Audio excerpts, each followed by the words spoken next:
Welcome to Guide Guru. We hope this video helps.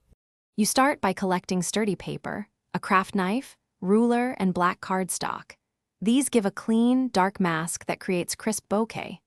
Once you have a 3-5 cm circle template, place it over the lens area you'll mask and cut slowly to make a smooth aperture.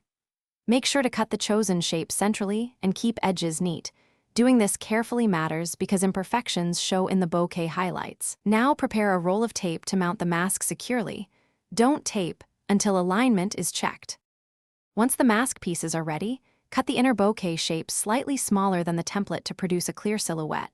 That 1 to 2 mm margin reduces light leakage and sharpens edges. Then stack 2 or 3 layers of black paper to block stray light. Glue or tape them together, aligning the shape carefully. After assembling, place the mask over your lens and secure with removable tape. Test focus and spacing. This alignment controls bokeh size and sharpness, so adjust before you step into shooting. You finish by testing the mask under real shooting conditions. Use bright point lights and set your lens to a wide aperture, like f/1, 8 to f/4, because shallow depth of field makes the bokeh visible. Once done, evaluate shape clarity. If the bokeh looks soft, move the background lights farther from the subject or step back to change relative distances. This alters bokeh size and definition.